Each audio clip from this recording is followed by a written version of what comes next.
नमस्कार साथियों, मेरे चैनल पर आपका स्वागत है। और आज हम डिस्कस करने जा रहे हैं लाइब्रेरी क्लासिफिकेशन स्कीम।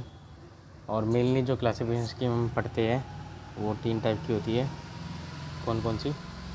देखो, डीडीसी यानी कि Dewey decimal classification, UDC universal decimal classification और सीसी कोलन क्लासिफिकेशन। डीडीसी निकाली थी मेल डुअल ने, ठीक है, 1876 में।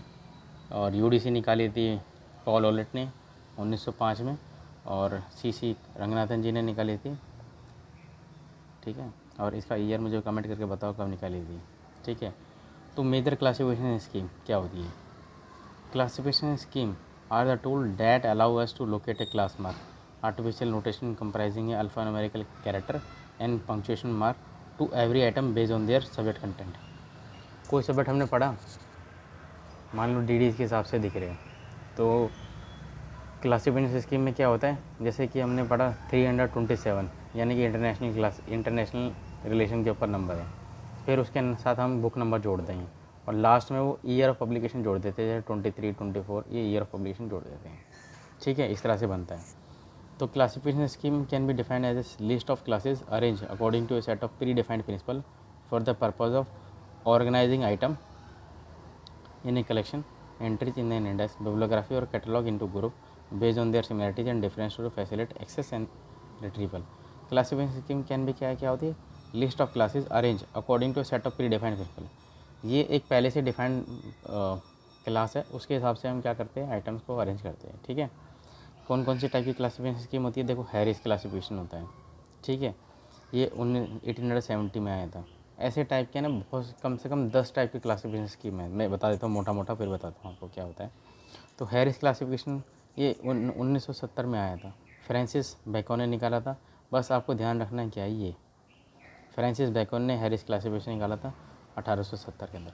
फिर आया था डीडीसी, जो सबसे ज़्यादा यूज होती है, dual decimal classification. Melville do ने निकाली थी 1876 के अंदर, ठीक है। अब डीडीसी के बारे में सिर्फ अभी हम यही बात कर रहे हैं। ये क्या होती है? प्योर नोटेशन पे काम करती है। देखो क्या काम करती है, प्योर नोटेशन पे होता है। That is Indian number provision of the two form division and relative index has made DDC very popular. अगर कोई पूछने लगे डीडीसी कैसा नोटेशन है, तो प्योर नोटेशन बोलेंगे, ठीक है। फिर आया था expansive classification. Charles Ammi Cutter ने inspired by Dewey decimal classification, ये डीडीसी से बड़ा प्रभावित था। And his contemporary inspired by DDC यानी कि Dewey decimal classification of his counter contemporary Melvil Dewey, इन्हीं के साथ थे ये। और इन्होंने developed his own classification scheme, जिसे हम बोलते हैं एक्सपेंसिव क्लासिफिकेशन। डीडीसी से काफ़ी प्रभावित हो गए और इन्होंने बनाया एक्सपेंसिव क्लासिफिकेशन 1891 के अंदर, ठीक है। फिर आता है लाइब्रेरी ऑफ कांग्रेस क्लासिफिकेशन। ये 1904 में आई थी, developed by different group of specialist under the direction of JCM Hanson ने ये library of Congress classification develop करी थी। ये ध्यान रखिए, किसने डेवलप करी थी? JCM हैंसन ने। 21 मेजर क्लासेज होते हैं। कभी कभी क्वेश्चन पूछ लेता है कि लाइब्रेरी ऑफ कांग्रेस कितने मेजर पार्ट में डिवाइड होती है, तो 21 मेन क्लासेज में डिवाइड होती है, ठीक है। उसके बाद आई है 5वीं क्लासिफिकेशन स्कीम, जिसे हम बोलते हैं UDC यूनिवर्सल डेसिमल क्लासिफिकेशन। 1895 में डेवलप हुई थी by Paul Otlet and Henry फोर्ब, ठीक है। द फर्स्ट एडिशन पब्लिश, ये देखिए डेवलप कब हुई थी? 1895 में, लेकिन फर्स्ट एडिशन पब्लिश कब हुआ? 1905 में, as a manual du repertoire bibliographique universel, ठीक है। UDC is particular in the sense that it consist of combination of both enumerative और facet character of scheme enhances. ये कैसी स्कीम होती है? इसको पेपर में कई बार पूछा जाता है। Anglo faces scheme of classification होता है, Anglo faces scheme of classification होता है UDC। और UDC में क्या है? UDC क्लासीफाई करती है डॉक्यूमेंट्स को और बुक्स को भी करती है। जहाँ जिस लाइब्रेरी के अंदर डॉक्यूमेंट्स ज़्यादा है, मान लीजिए डॉक्यूमेंटेशन सेंटर है ये, ठीक है, जहाँ एक सिंगल पेपर को भी हमें क्लासीफाई करना है, तो वहाँ हम UDC को यूज़ करेंगे, ठीक है। फिर आता है सब्जेक्ट क्लासिफिकेशन। सब्जेक्ट क्लासिफिकेशन किसने डेवलप करा था? JD ब्राउन ने, जेम्स डफ ब्राउन जिनका फेमस नाम था, famous for introducing first time open access in libraries of England. Publish classification first publish in 1906 में, रिवाइज पोस्टमोस्टली इन 1917 और 1939। JD Brown arrange his own class order was scientific progression, ठीक है। तो ये होती है सब्जेक्ट क्लासिफिकेशन, जेडी ब्राउन ने निकाला था। और famous for introducing first time open access in libraries of England. Subject classification first publish in 1906 में, रिवाइज पोस्टली पहला एडिशन 1906 में आया था, और मरने के उपरांत इनका आया था 1917 में और 1939 में, ठीक है। फिर आया था सब जो हम बहुत जानते हैं, जिसके बारे में बहुत पढ़ते भी है, कोलून क्लासिफिकेशन। कोलून क्लासिफिकेशन किसने निकाला था? एस.आर. रंगनाथन जी ने। इसे हम बोलते हैं फेसेस क्लासिफिकेशन, ठीक है। Ranganathan was very particular about the order of main, and for him the order is the essence of classification. He formulated some postulate and principle for the order of classes in array and chain and facet in the facet formula. तो colon classification Ranganathan ji ने निकाला था, ठीक है। और मुझे Kowloon classification नहीं आता, क्योंकि मैंने जब बी.लिव करी थी तो हमारे वाले सब्जेक्ट में कोलून क्लासिफिकेशन नहीं सिखाई जाती। मेनली जो मैंने कई जगह लाइब्रेरी में काम करा है ना, तो ज़्यादातर डीडीसी, यूडीसी, मैंने देखो अब तक छः लाइब्रेरीज़ में काम कर लिया, बहुत बड़ी बड़ी लाइब्रेरीज़ में। तो मैंने ज़्यादातर अभी तक देखा है डीडीसी बहुत जगह यूज़ होती है, और उसके बाद एक जगह यूडीसी यूज़ हुई थी, तो मैंने यहाँ पे यूडीसी में भी काम करा, यूडीसी भी सीखी। लेकिन कोलून क्लासिफिकेशन बहुत कम जगह यूज़ होती है।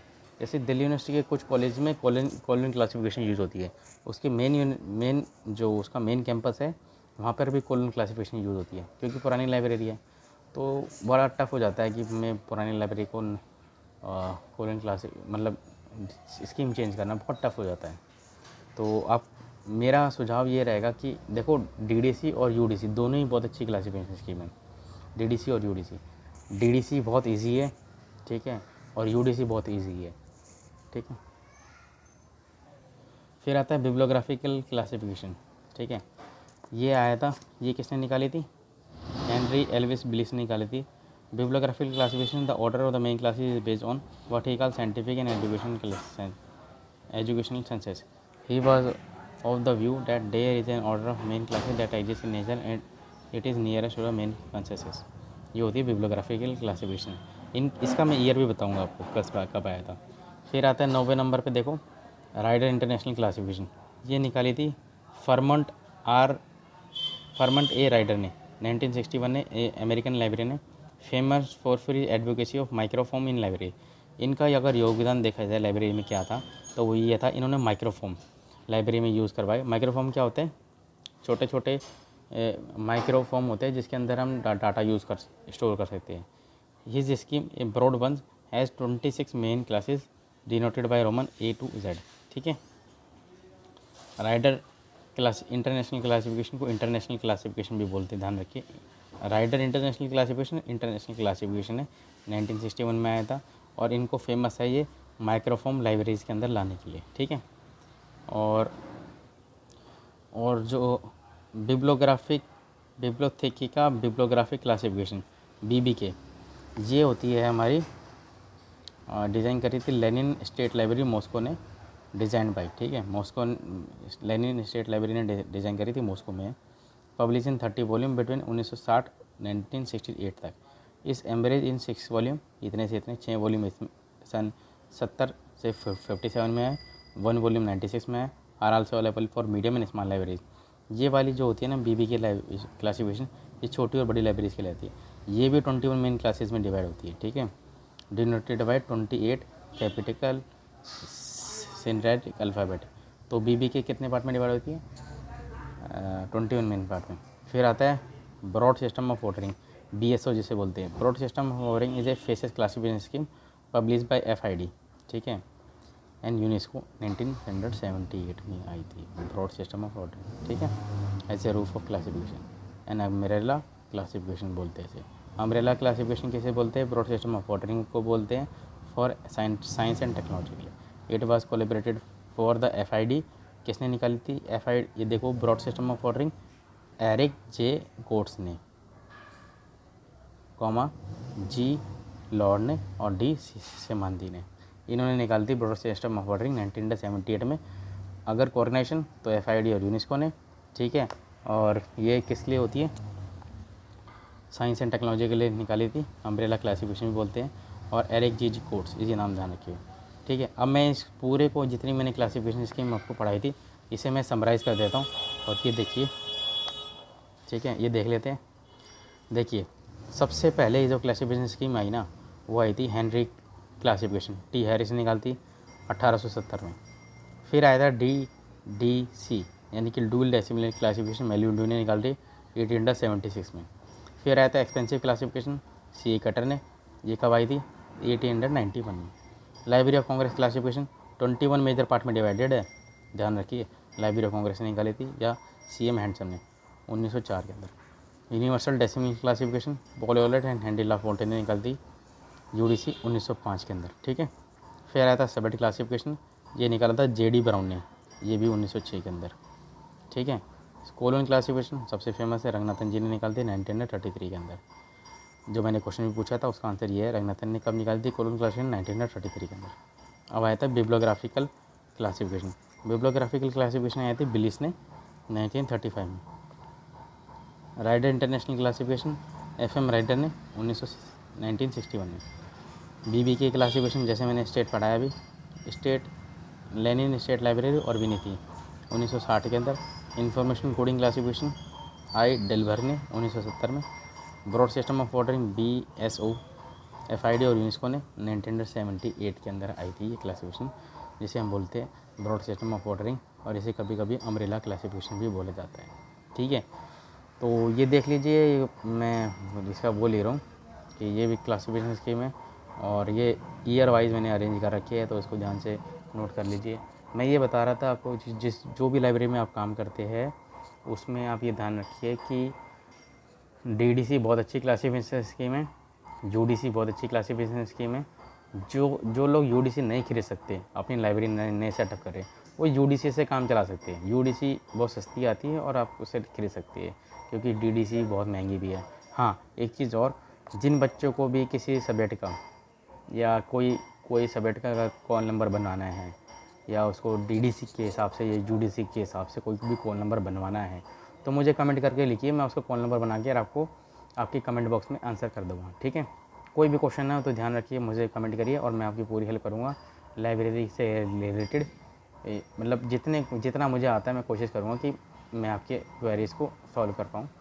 तो thank you for watching my video, और खुश रहिए और पढ़ते रहिए और लाइब्रेरीज़ को अच्छे से अच्छा बनाइए। मैं ये चाहता हूँ कि ज़्यादा से ज़्यादा लोग लाइब्रेरी के अंदर आए और लाइब्रेरी, इंडिया की लाइब्रेरी सबसे ज़्यादा अच्छी बने as compare to other countries. आप बाहर जाके देखेंगे, बाहर की लाइब्रेरीज बड़ी स्ट्रॉन्ग है, बहुत एडवांस है, तो ये रीडर्स भी आते हैं अच्छे पढ़ के। जब हमारी लाइब्रेरी हम स्टैंडर्ड रखेंगे तो हमारे कंट्री आगे बढ़ेगा और हमारा कंट्री ज़्यादा डिजिटल हो पाएगा। तो पढ़ते रहिए, खुश रहिए, और मिलते हैं अगले वीडियो में। कमेंट करके बताइए आपको क्या और क्या पढ़ना है। तो ध्यान रखिए, खुश रहिए। Okay, thank you for watching my video.